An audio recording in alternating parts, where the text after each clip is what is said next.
ಇಂಥ ಕೆಲಸ ಮಾಡ್ಕೊಂಡೆ ಯಾಮಿನಿ ಮಾತಾಡ್ಬೇಡ ಯಾಮಿನಿ ಏನು ಅನಾಹುತ ಮಾಡ್ಕೊಂಡ್ರಿ ಫಸ್ಟ್ ಏಡ್ ಕಿತ್ತು ಶಿಶು ಏನ್ ಯಾಮಿನಿ ಇದು ಹೀಗೆಲ್ಲ ಮಾಡ್ಕೊಳ್ಳೋದು ಪ್ಲೀಸ್ ಹೇ ರಾಕಿ ಕುತ್ಕೋ ಯಾಕೆ ಯಾಮಿನಿ ಯಾಕೆ ಇಂಥ ಕೆಲಸ ಮಾಡಕ್ ಹೋದೆ ಏನಾದ್ರೂ ಹೆಚ್ಚು ಕಡಿಮೆ ಆದ್ರೆ ಏನ್ ಗತಿ ರಾಕಿ ಫಸ್ಟ್ ಏಡ್ ಕಿತ್ತ ಪಾಪ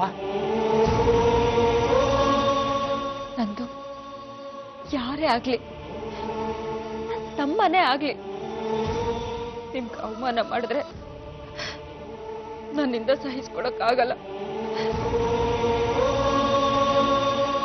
ನೀವೇ ಎಲ್ಲ, ನೀವ್ ನನ್ ಪ್ರಾಣ, ನಂದು ಪ್ರಾಣ. ನಾನ್ ನಿನ್ ಪ್ರಾಣ ಅಂತ ಪ್ರಾಣ ತೆಕ್ಕೊಳ್ಳೋ ಕೆಲಸ ಮಾಡದೆ ಯಾಮಿನಿ? ರಾಕಿ ಬಂದೆ ಬಾಬಾ, ತೊಳಿ ಬಾಬಾ, ಹಿಡ್ಕೊ, ಗಟ್ಟಿ ಹಿಡ್ಕೊ. ಅಕ್ಕ, ನಿನ್ ಜೀವ ಕಳ್ಕೊಳ್ಳೋ ಮಟ್ಟಕ್ಕೆ ಹೋಗ್ತೀಯ ಅಂತ ಅನ್ಕೊಂಡಿರ್ಲಿಲ್ಲ ಅಕ್ಕ. ಅಕ್ಕ, ನಿನಗಿಂತ ನನ್ ಸಂಗೀತ ಏನ್ ದೊಡ್ಡ ವಿಷಯ ಅಲ್ಲ ಅಕ್ಕ. ಅವಳು ತಂಟೆಗೆ ಹೋಗೋದಿಲ್ಲ ಅಕ್ಕ. ಅಕ್ಕ, ನನ್ ಕ್ಷಮಿಸ್ಬಿಡಕ್ಕ. ಕ್ಷಮಿಸ್ಬೇಕಾಗಿರೋದು ನಾನಲ್ಲ, ನನ್ನ ದೇವ್ರು.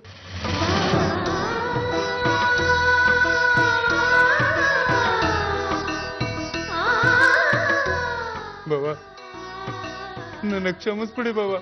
ಇನ್ಮೇಲೆ ಸಂಗೀತ ತಂಟೆಗೆ ಹೋಗೋದಿಲ್ಲ ಬಾಬಾ, ಹೋಗೋದಿಲ್ಲ ಬಾಬಾ, ಹೋಗೋದಿಲ್ಲ.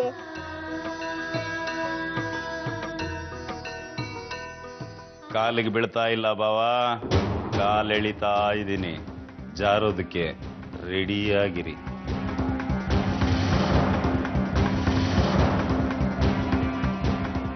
ಮುಂದೆ ಅಂತ ಕೆಲಸ ಮಾಡಕ್ ಹೋಗ್ಬೇಡ ರಾಕಿ. ಸರಿ ಬಾಬಾ. ನಂದು ಟೈಮ್ ಆಯ್ತು. ಅಕ್ಕ ನಿಮ್ಗೋಸ್ಕರ ಕಾಯ್ತಾ ಇರ್ತಾರೆ. ನೀವಿನ್ ಹೊರಡಿ. ಯಾಮಿನಿ, ಯಾವುದೇ ಕಾರಣಕ್ಕೂ ಇಂಥ ಹುಚ್ಚು ನಿರ್ಧಾರಗಳು ಮಾತ್ರ ತಗೊಳ್ಬೇಡ. ನನಗೆ ತುಂಬಾ ಕಷ್ಟ ಆಗತ್ತೆ. ಪ್ಲೀಸ್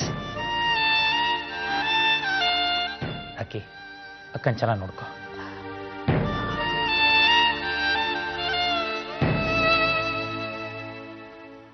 ಅಕ್ಕ, ನಿನ್ಗೇನ ಬುದ್ಧಿಗಿದ್ದು ಇದೆಯಾಕ? ಯಾರು ಈ ಥರ ಕೆಲಸ ಮಾಡ್ಕೋತಾರ?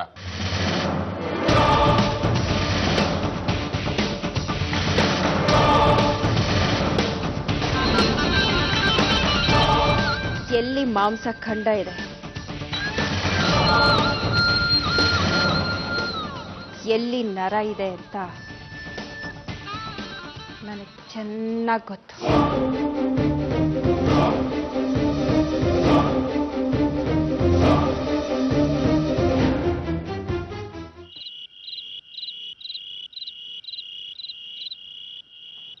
ಭಟ್ರೆ, ಆ ಹಾಲು ಇಳ್ಕೊಡಿ, ನಾನು ತಗೊಂಡೋಗಿ ಕೊಡ್ತೀನಿ. ನಿಮಗೆಂತಕ್ಕೆ ಅಮ್ಮೋರು ಈ ಕೆಲಸ? ದಿನಾ ರಾತ್ರಿ ಯಜಮಾನರಿಗೆ ಹಾಲು ಕೊಡುವ ಕೆಲಸ ನನ್ನದಲ್ವೋ? ನಾನು ತೆಗೆದುಕೊಂಡು ಹೋಗಿ ಕೊಡ್ತೇನೆ. ಹಾಗಲ್ಲ ಭಟ್ರೆ, ಇವತ್ತೊಂದು ಮುಖ್ಯವಾದ ವಿಷಯ ಮಾತಾಡಬೇಕಾಗಿದೆ. ಇದಕ್ಕಿಂತ ಒಳ್ಳೆ ಸಮಯ ಬೇರೆ ಯಾವುದಿದೆ? ಅದಕ್ಕೆ ಹೇಳಿದ್ದು. ಕೊಡಿ, ಇಲ್ಲಿ ನಾನೇ ತಗೊಂಡೋಗ್ತೀನಿ. ಹಾಗಾದ್ರೆ ಸರಿ, ತೆಗೆದುಕೊಳ್ಳಿ. ನನಗೆ ಕೆಲಸ ಆದ್ರೆ ಆಯ್ತಲ್ವೋ?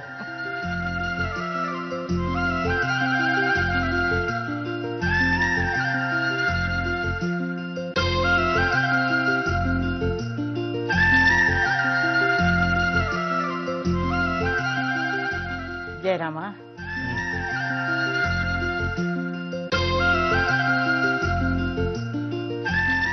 ಜಯರಾಮ, ಏನಮ್ಮ? ಹಾಲು.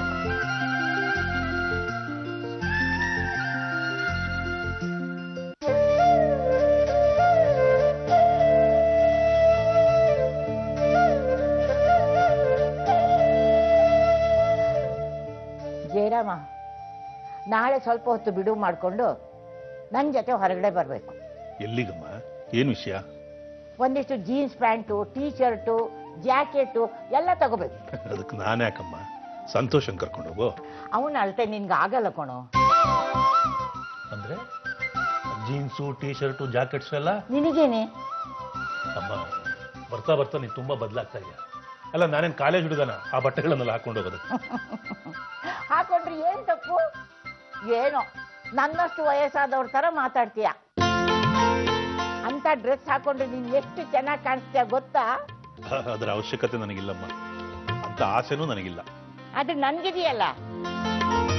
ನನ್ ಮಗ ಅಂತ ಡ್ರೆಸ್ ಹಾಕೊಂಡು ಚೆನ್ನಾಗಿ ಕಾಣಿಸ್ಬೇಕು ಅನ್ನೋ ಆಸೆ ನನ್ಗಿರಲ್ವಾ ಹೇಳು? ಅಮ್ಮ, ಇತ್ತೀಚೆಗೆ ನೀನ್ ಯಾಕೋ ನನ್ನನ್ನು ತುಂಬಾನೇ ಗೋಳೈಕೋತಾ ಇದೆಯಾ. ತಾಯಿ ಆಸೆ ಈಡೇರಿಸೋದು ಮಕ್ಕಳ ಕರ್ತವ್ಯ ಅಲ್ವೇನೋ? ಹಾಗಂತ ಜೀನ್ಸ್ ಪ್ಯಾಂಟ್ ಹಾಕೋ, ಜಾಕೆಟ್ ಹಾಕೋ, ಟೀ ಶರ್ಟ್ ಹಾಕೋ ಅಂದ್ರೇನಮ್ಮ? ಹೀಗೆ ಬಿಟ್ರೆ ನಾಳೆ ಕಿವಿಗೊಂದು ರಿಂಗ್ ಹಾಕೋ. ಅದೆಲ್ಲ ಬೇಡ ಕಣೋ. ಜಯರಾಮ, ಇನ್ನೂ ಮುಗ್ದಿಲ್ವಾ? ಈಗ ತಾನೇ ಪ್ರಾರಂಭ ಮಾಡ್ತಾ ಇದ್ದೀನಿ. ಜಯರಾಮ, ಆ ಹುಡುಗಿನ ನೋಡಿದ್ರೆ ನಿನ್ಗೆ ಏನನ್ಸುತ್ತೋ? ಯಾವ ಹುಡುಗಿಯಮ್ಮ? ನಾನು ಯಾವ ಹುಡುಗಿ ಬಗ್ಗೆ ಕೇಳೋ? ಸಂಗೀತ ಬಗ್ಗೆನೇ ಕೇಳ್ತಿರೋದು. ಅವಳ ಬಗ್ಗೆ ನಿನ್ನ ಅಭಿಪ್ರಾಯ ಏನು? ನೋಡೋದಕ್ಕೆ ತುಂಬಾ ಲಕ್ಷಣವಾಗಿದ್ದಾಳಲ್ವಾ? ಹೌದು. ಹೆಣ್ಮಕ್ಳು ಅಂದ್ರೆ ಹಾಗೆ ಇರ್ಬೇಕಲ್ವಾ? ಹೌದು. ಅಂತ ಹುಡುಗಿನ ಮದ್ವೆ ಆಗೋದಕ್ಕೆ ಅದೃಷ್ಟ ಮಾಡಿರ್ಬೇಕಲ್ವಾ? ಹೌದಮ್ಮ. ಆ ಅದೃಷ್ಟವಂತ ನೀನೇ ಅಲ್ವಾ? ಹೌದು. ಮತ್ತ್ಯಾಕೆ ಮನಸ್ಸಿನಲ್ಲಿ ಒಂದಿಟ್ಕೊಂಡು ಹೊರಗಡೆ ಇನ್ನೊಂದು ಮಾತಾಡ್ತೀಯಾ?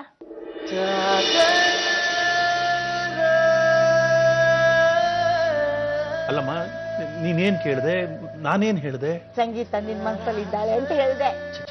ಅದು ಹಾಗಲ್ಲಮ್ಮ. ಹಾಗೇನೆ ಸಂಗೀತ ಕಾರಲ್ಲಿ ಕೂತು ಹಾಡ್ತಿರುವಾಗ ನೀನು ಮಿರರ್ನಲ್ಲಿ ಕದ್ದು ಮುಚ್ಚಿ ಎಷ್ಟು ಪ್ರೀತಿಯಿಂದ ನೋಡ್ತಿದ್ದೆ ಗೊತ್ತಾ? ಕಳ್ಳ, ನಿನ್ನ ಅಮ್ಮಂಗೆ ಇದೆಲ್ಲ ಗೊತ್ತಾಗಲ್ಲ ಅಂತ ಅನ್ಕೊಂಡಿದ್ಯಾ? ಅಯ್ಯೋ ದೇವ್ರೆ, ಅದು ಪ್ರೀತಿ ಅಲ್ಲಮ್ಮ, ಅಭಿಮಾನ. ಅವೆರಡರ ಮಧ್ಯೆ ಅಂಥದ್ದೇನು ವ್ಯತ್ಯಾಸ ಇಲ್ಲ ಕಣೋ. ಈಗಿನ ಅಭಿಮಾನ ಪ್ರೀತಿಯಾಗಿ ಬದಲಾಗುತ್ತೆ. ಸಂಗೀತ ಕೊರಳಿಗೆ ತಾಳಿ ಕಟ್ಟೇ ಕಟ್ತೀಯ. ಸಂಗೀತ ಈ ಮನೆ ಸೊಸೆ ಆಗಿ ಬಂದೇ ಬರ್ತಾಳೆ. ಈ ಮಾತಂತೂ ಸತ್ಯ. ಈ ಮದುವೆ ನಡೆದೇ ನಡೆಯುತ್ತೆ. Good night, sweet dreams.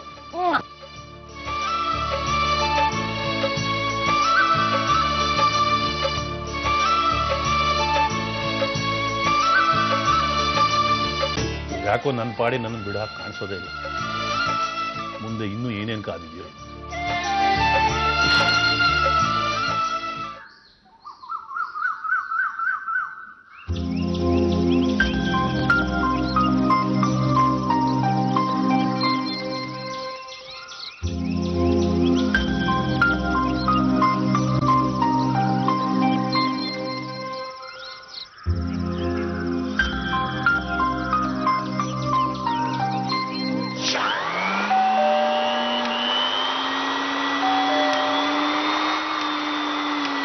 Raghu, Raghu, ಯಾರು ಬಂದಿದ್ದಾರೆ ನೋಡಪ್ಪ.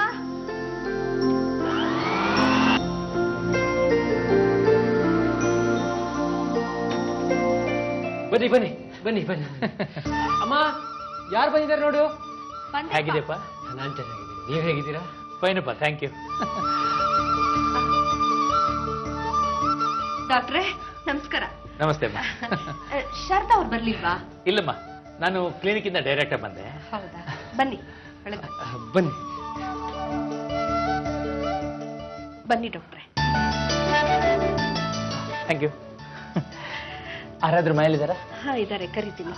ರೀ, ಹಾ ಬಂದೆ. ಸ್ವಲ್ಪ ಕುಡಿಯೋದಕ್ಕೆ ಏನಾದ್ರೂ ತಗೊಂಡ್ಬರ್ತೀನಿ. ಏನ್ ಬೇಡ ಈಗ? ಜ್ಯೂಸ್ ತರ್ತೀನಿ ಡಾಕ್ಟ್ರೆ. It's okay. ಮಾತಾಡ್ತಾ ಇರಿ. ಓಹ್ ಡಾಕ್ಟ್ರೆ ನಮಸ್ಕಾರ. ನಮಸ್ಕಾರ. Thank you. ಮನೆಯಲ್ಲೆಲ್ಲ ಚೆನ್ನಾಗಿದ್ದಾರಾ? ಚೆನ್ನಾಗಿದ್ದಾರೆ. ನಿಮ್ಮ ಹತ್ರ ಒಂದು ಮುಖ್ಯವಾದ ವಿಷಯ ಮಾತಾಡಬೇಕಾಗಿತ್ತು ಆರಾಧ್ರೆ.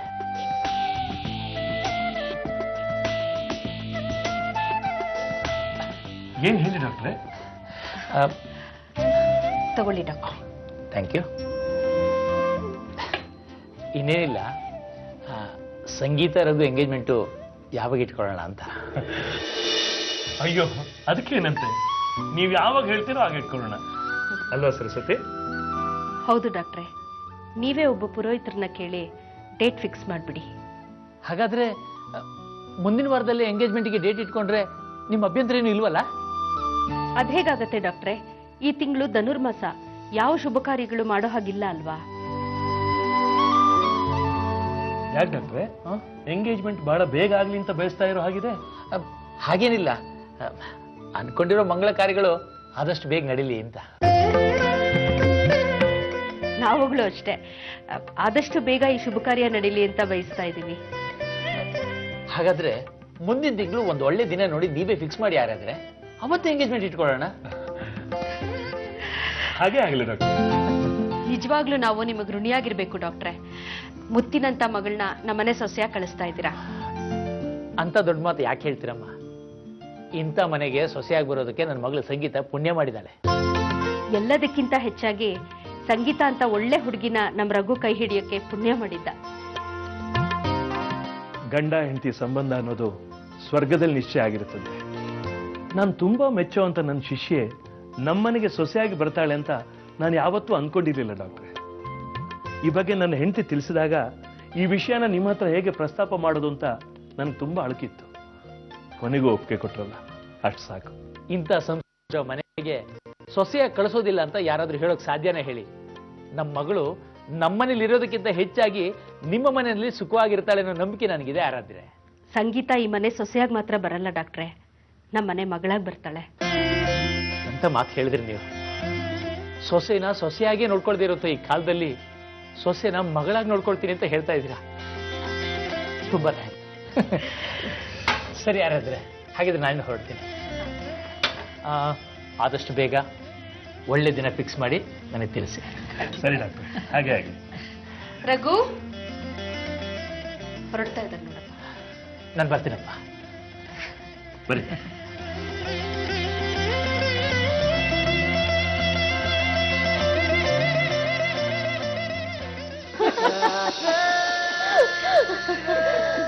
ಅಂತೂ ಸಿಸ್ಟರ್ಗೆ ಒಳ್ಳೆ ಮನೆಗೆ ಸೊಸೆಯಾಗಿ ಹೋಗೋ ಅವಕಾಶ ಸಿಕ್ಕಿದೆ. ಅತ್ತೆ ಮಾವ ತುಂಬಾ ಒಳ್ಳೆಯವರು, ಒಂದ್ ಚೂರು ಕಾಟ ಕೊಡಲ್ಲ. ಇನ್ನು ಗಂಡ ಅಂತೂ ಪಾಪ ಸಾಧು ಪ್ರಾಣಿ, ಒಂದು ಮಾತು ಬೈಯಲ್ಲ. ಅಕ್ಕ ಆ ಮನೇಲಿ ರಾಣಿ ತರ ಇರ್ತಾಳೆ. ನನಗೂ ಅಂತದೇ ಯಾವ್ದಾದ್ರು ಮನೆ ಸಿಕ್ಕಿದ್ರೆ ಸಾಕಪ್ಪ. ಸಂಗೀತ ನನಗೂ ಬೇಗ ಮದ್ವೆ ಮಾಡಿ ಅಂತ ಇಂಡೈರೆಕ್ಟ್ ಅಲ್ಲಿ ಹೇಳ್ತಾ ಇದ್ದಾಳೆ. ಹೌದಾ ಸಿತಾರ? ಹಾಗೇನೋ ಇದ್ರೆ ಹೇಳು, ಒಳ್ಳೆ ಕಡೆ ಸಂಬಂಧ ಹುಡುಕ್ಬಿಡೋಣ. ಡ್ಯಾಡಿ ನಾನ್ ಸುಮ್ನೆ ಹಾಗಂದೆ, ನಾನ್ ಎಲ್ಲೂ ಹೋಗಲ್ಲ, ನಂಗೆ ಈ ಮನೇಲೇ ಇರಕ್ ಇಷ್ಟ. ಸರಿ, ಹಾಗಾದ್ರೆ ನಮ್ ಸಿತಾರಂಗೆ ಮನೆ ಹಾಳಿ ಆಗೋಂತ ಹುಡುಗನೇ ಹುಡುಕ್ಬಿಡೋಣ. ಹೌದು, ನೀನ್ ಮದ್ವೆ ಮಾಡ್ಕೊಳ್ಳೋ ಹುಡುಗ ಯಾವ ತರ ಇರ್ಬೇಕು? ಯಾವ ತರ ಇರ್ಬೇಕು ಅಂದ್ರೆ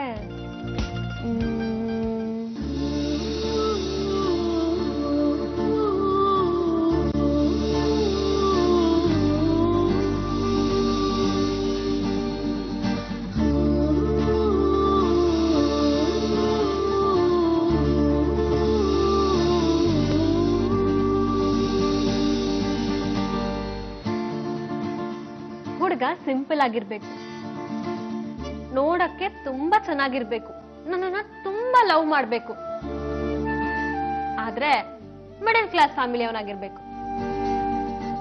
ಯಾಕಮ್ಮ, ಶ್ರೀಮಂತ ಹುಡುಗ ಬೇಡ್ವಾ? ನೆವರ್ ಮಮ್ಮಿ, ನಂಗ್ ಮೊದ್ಲಿಂದನೂ ಶ್ರೀಮಂತರ ಮನೆ ಹುಡುಗರು ಅಂದ್ರೆ ಇಷ್ಟ ಆಗೋದಿಲ್ಲ.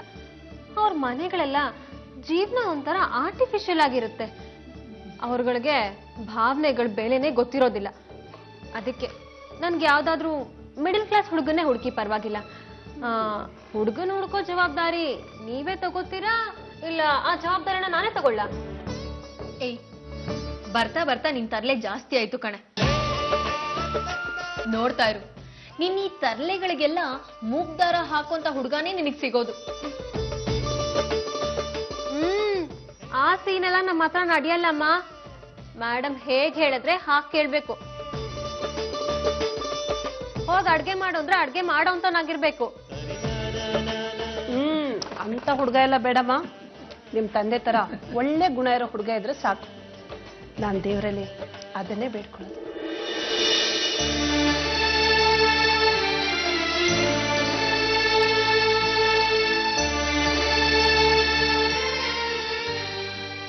ಅಕ್ಕ, ಇಲ್ಲಿವರೆಗೂ ನೀನು ಬಾವನ್ನ ಬಿದ್ದು ಫೋನ್ ಮಾಡ್ತಾ ಇದ್ದೆ. ಇವಾಗ ಬಾವನೇ ಮೆಡಿಕಲ್ ಪ್ರಿಸ್ಕ್ರಿಪ್ಷನ್ ಅಂತಾರ, ಬೆಳಗ್ಗೆ ಇರ್ತಲ್ಲ, ಮಧ್ಯಾಹ್ನ ಇರ್ತಲ್ಲ, ಸಾಯಂಕಾಲ ಇರ್ತಲ್ಲ, ಫೋನ್ ಮಾಡ್ಬಿಟ್ಟು ಹೇಗಿದ್ಯಾ ಅಂತ ಯೋಗಕ್ಷೇಮ ವಿಚಾರ ಅಂತಾರೆ. ನೋಡ, ನೀ ಹೇಳಿದ್ ಸರಿ, ನಿಮ್ ಭಾವನೆ. ಹಲೋ, ಹೇಗಿದ್ಯಾ? ಟ್ಯಾಬ್ಲೆಟ್ಸ್ ತಗೊಂಡ್ಯಾ? ಆದ್ರೂ ಸ್ವಲ್ಪ ಪೇನ್ ಹಾಗೆ ಇದೆ. ಅಷ್ಟು ಬೇಗ ಪೇನ್ ಕಡಿಮೆ ಆಗಲ್ಲ. ಒಂದೆರಡು ದಿನ ಟ್ಯಾಬ್ಲೆಟ್ಸ್ ತಗೋ, ಕಡಿಮೆ ಆಗುತ್ತೆ.